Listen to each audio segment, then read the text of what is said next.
तो sir process कहाँ से चालू किया था? प्रोसेस चालू किया था जब एक बंदा दूसरे को ऑफर देता है।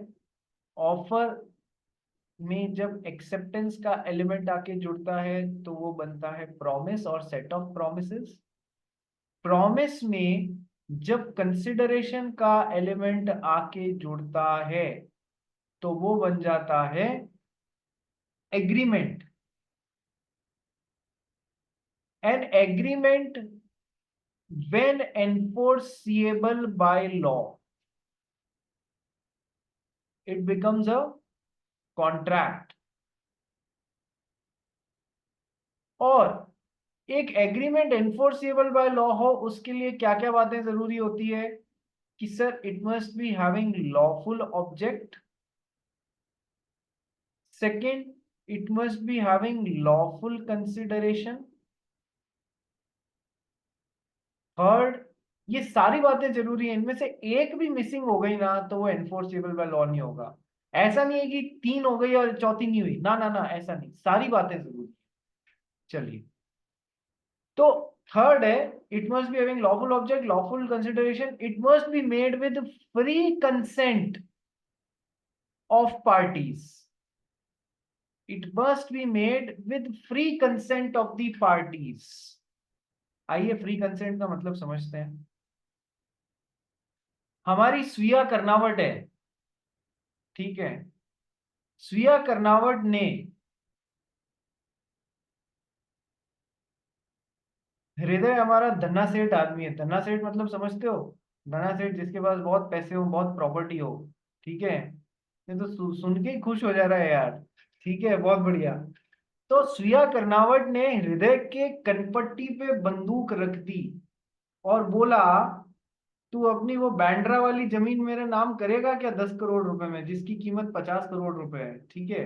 तो अपनी बैंड्रा वाली जमीन जो 50 करोड़ रुपए की है वो मेरे को 10 करोड़ रुपए में करेगा क्या? ऑफर ऐसे दे रही है। इस बेचारे के पास में कोई ऑप्शन है एक्सेप्ट करने के अलावा? बोलेगा जान है तो जहान है, अभी एक्सेप्ट कर लेता हूँ, जिंदा रहूंगा तो और पैसे कमा लूंगा, ठीक है। मैंने कहा ओके ओके मैडम, एक्सेप्टेड, कोई प्रॉब्लम नहीं है, ठीक है। तो सर ऑफर था, एक्सेप्टेंस था, प्रॉमिस था, कंसिडरेशन था दोनों पार्टीज के लिए, एग्रीमेंट था। अब हमें ये देखना है कि सर लॉफुल ऑब्जेक्ट था, हाँ जमीन खरीदने और बेचने के लिए था। लॉफुल कंसिडरेशन था, हाँ इधर कोई मर्डर करने पड़ने के लिए नहीं है sir. But was it made with free consent of हृदय?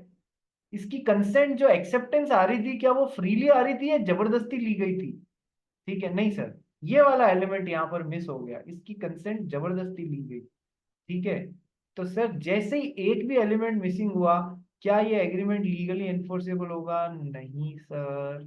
तो क्या ये कॉन्ट्रैक्ट बन पाएगा? नहीं सर। मैं थोड़ा सा आपको डिविएट करूंगा आंसर्स में समझाते हुए, लेकिन एक बार बेसिक थोड़ा सा समझ लो कि हाँ सर फ्री कंसेंट क्या होता है, समझ गए? Yes sir.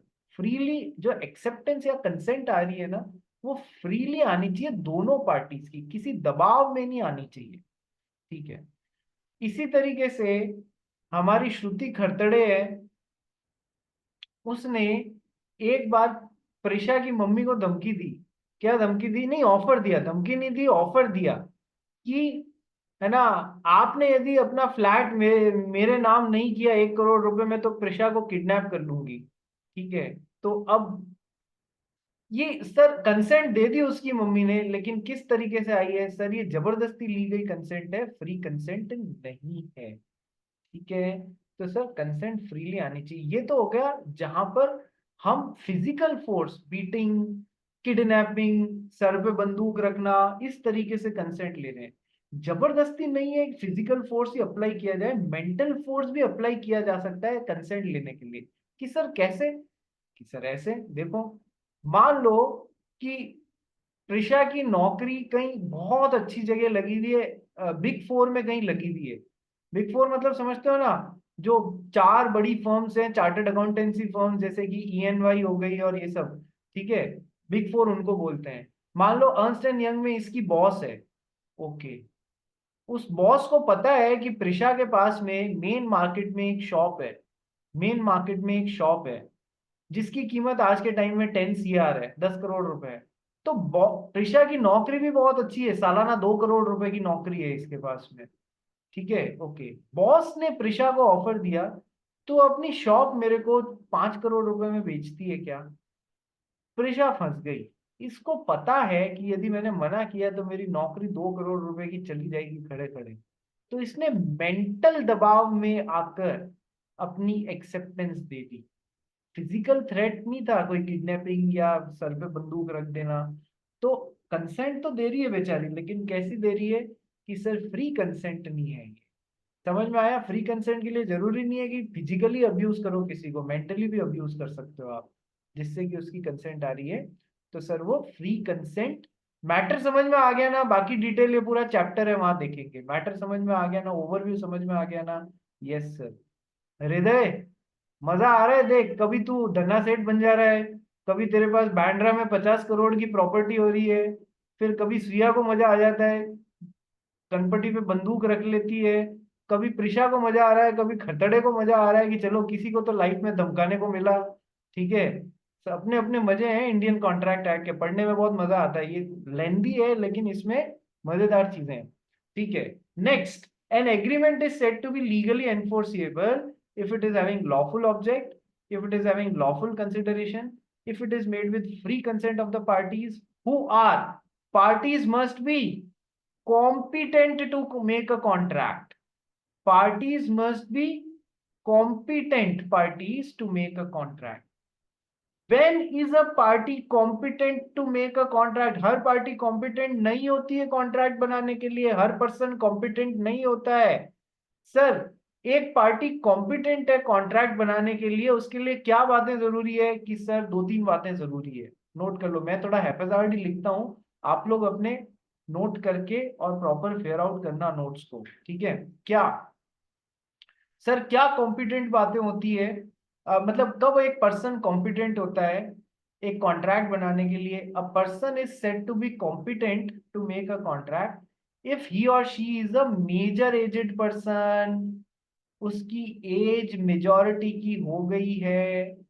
जनरली 18 साल की होती है, लेकिन कई पर्पजेस के लिए 18 साल से ज्यादा की भी हो सकती है। डिपेंड करता है किस तरीके का कॉन्ट्रैक्ट बना रहे हो। फॉर एग्जाम्पल, नॉर्मली तो आप 18 साल के होते ही मेजर एजेड हो जाओगे, लेकिन यदि शादी करनी हुई, फॉर एग्जाम्पल शादी करनी हुई, तो लकड़े की उम्र 21 साल चाहिए और लकड़ी की 18 साल कम से कम चाहिए या नहीं चाहिए? Yes sir. तो शादी के लिए कम से कम 21 साल मेजोरिटी की एज होगी ना लड़के के लिए। तो जैसा कॉन्ट्रैक्ट बना रहे हो उस तरीके से मेजोरिटी की एज डिपेंड करती है, बट एक जनरल ये है 18 साल मेजोरिटी की एज। ठीक है। दूसरा, a person is said to be competent to contract if he is a major aged person, if he is of sound mind, दिमागी तौर पे सही होना चाहिए। वो क्या कॉन्ट्रैक्ट साइन कर रहा है वो समझ पाए। ठीक है, मान लो 18 साल, 20 साल, 21 साल का तो है, लेकिन दिमागी तौर पे हैंसल कहाँ चला गया? इधर ही सर, आप बोलो। अच्छा, नहीं, मैं बस देख रहा था हैंसल का है, दिमागी तौर पे थोड़ा सा हिला हुआ है। ठीक है, तो क्या वो कॉन्ट्रैक्ट बनाने की काबिलियत रखता है? मान लो वो पागल खाने में पड़ा हुआ है, या फिर दिन में मान लो हमारा हैंसल है, तो उसको 4 घंटे पागलपन के दौरे पड़ते हैं, बाकी 20 घंटे वो सही रहता है। तो क्या वो उस 4 घंटे में अनसाउंड माइंड का है ना? तो इस 4 घंटे में उसको कॉन्ट्रैक्ट नहीं बनाना है, बाकी 20 घंटे में बना सकता है, क्योंकि उस 20 घंटे में वो साउंड माइंड का है। ठीक है, ये डिटेल्स बताई जाएंगी। कॉन्ट्रैक्ट बनाने के लिए आप साउंड माइंड के होने चाहिए। आंसर क्या हुआ? सर मेरे को इस पे डाउट है कि सर मैं 4 घंटे के लिए साउंड माइंड, तो सर मैं वो कोर्ट में कैसे प्रूव करूंगा? तू लॉयर है क्या, जो तुझे कोर्ट अरे कोर्ट खेलने की सर। जरूरत पड़ गई? अच्छा, मैंने गलती हो गई भाई, ये पॉइंट इतनी जल्दी यहाँ बता दिया। ठीक है, जब साउंड माइंड का चैप्टर आएगा तब बताऊंगा। अभी तू ये समझ ले कि तू साउंड माइंड का है तो तू कॉन्ट्रैक्ट बना सकता है, तू अनसाउंड माइंड का है तो तू कॉन्ट्रैक्ट नहीं बना सकता। अभी डिटेल में मत जा, 4 घंटे और 20 घंटे की चल। ठीक है, चलो next. And he is not डिस्qualified by law to make a contract. He is not disqualified by law to make a contract. Sir कुछ लोगों को कानून ही मना कर देता है, वो तुमको कॉन्ट्रैक्ट नहीं बनाने का है। कैसे? फॉर एग्जाम्पल हमारा काबरा जी है, ठीक है, काबरा जी, देखो अच्छे अच्छे एग्जाम्पल आएंगे, कभी एग्जाम में तुमको काबरा याद आएगा, कभी खरदड़े याद आएगी, सारे एग्जाम्पल दिमाग में ऐसे फिट हो रहे हैं कि है ना, एग्जाम में बत्ती जल जाएगी जब वैसा कोई इंस्टेंस आएगा। तो काबरा जी ने एक शॉपकीपर से मारापीटी कर ली, क्योंकि उन्होंने इन्होंने मिठाई मांगी थी 1 किलो, उन्होंने मिठाई दे दी 990 ग्राम। काबरा जी को ये ठहरे क्या नाम है, मारवाड़ी, उनको ये बात समझ में नहीं आई कि मैं लोगों को चूना लगाता हूँ, कोई मुझे चूना कैसे लगा देवे। उस बेचारे ने 990 ग्राम दे दी, तो इसने लेके उनको कूट दिया। ठीक है, कूटना मतलब समझते हो, मसाले कूटते हुए या कोई अदरक कूटते हुए कभी देखा है? तो इसने लेके उनको कूट दिया बेचारे को। उसने भी पुलिस में कंप्लेंट कर दी, ये चले गए जेल, क्योंकि उसके पास में सीसीटीवी कैमरा था, जिससे उसने प्रूव कर दिया कि इन्होंने मेरे को कूटा है। ठीक है, तो काबरा जी अभी ससुराल गए हैं थोड़े टाइम के लिए, जेल को अपनी देसी भाषा में क्या बोलते हैं, ससुराल गए हैं। ठीक है, तो जब तक काबरा जी जेल में हैं तब तक काबरा जी इनकम्पिटेंट है, वो नए कॉन्ट्रैक्ट नहीं बना सकते। जेल से बाहर आएंगे तब बना लेंगे, अपनी सजा पूरी काट के आ जाएंगे ना, तब कॉन्ट्रैक्ट बना सकते हैं। तो a person who has been found guilty and is in jail, imprisonment है जिसको, वो टेम्पररी या डिस्क्वालिफाइड बाय लॉ होता है टू मेक अ कॉन्ट्रैक्ट।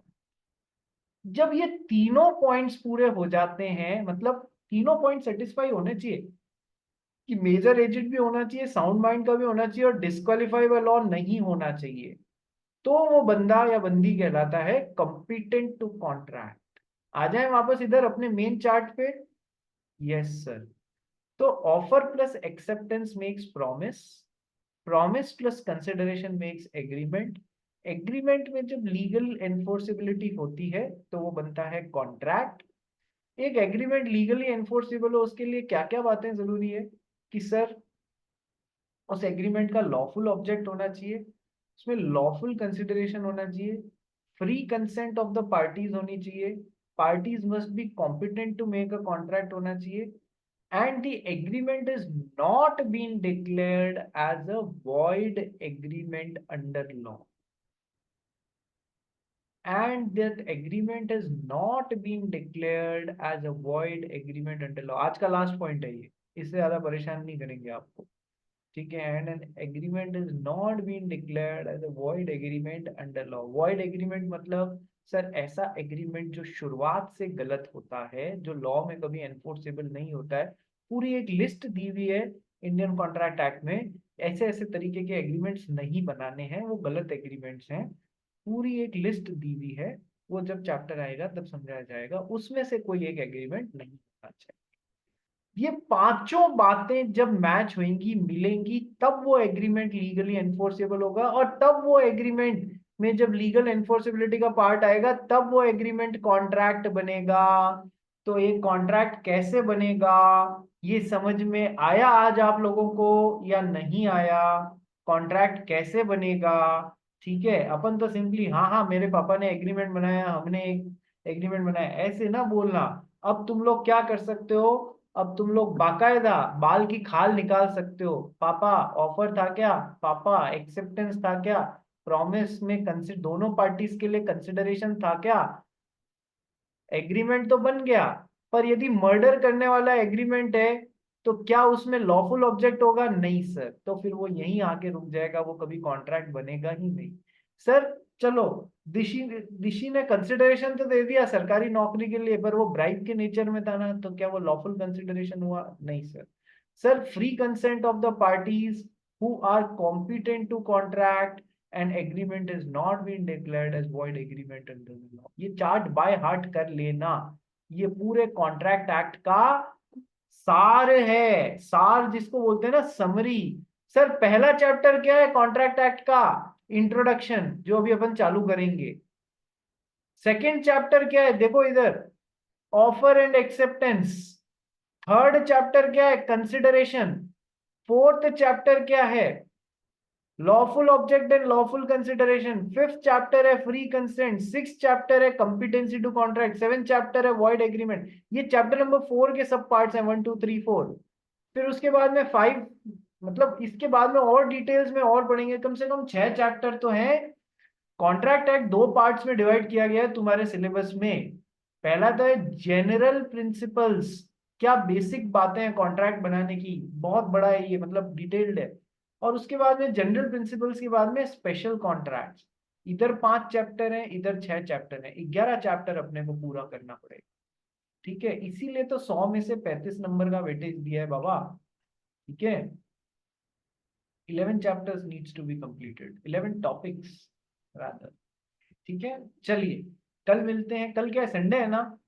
कल नहीं, परसों मिलेंगे अपन 8:30। अच्छा, जब गणपति का टाइम आ जाए ना, तो तुमको बताया हुआ है ना मैंने, रात को परेशान नहीं होंगे, दिन में बता देना कब सबको सेट होता है, क्लासेस ले लूंगा दिन में। ठीक है, इतनी आप पे भी अच्छा रहेगा, शाम को एंजॉय कर पाओगे रात को, और मेरे लिए भी अच्छा रहेगा कि इतनी रात को क्लास लेने की बजाय दिन में ले लो। ठीक है जी। किसी को कोई डाउट तो नहीं है रे? किसी को कोई डाउट तो नहीं है आज जो पढ़ाया उसमें? तो जो पढ़ाया है उसको फेयर आउट करके और सारी चीजें डिटेल में लिख के एक पीडीएफ बना के आज का काम हर बच्चे को भेजना ही भेजना है। रोज का काम रोज रिवाइज नहीं करोगे तो लॉ में गारंटी स्टैम्प पेपर पे लिख के दूंगा, पास नहीं हो पाओगे। रोज का काम रोज रिवाइज नहीं किया तो, ऋचा जी।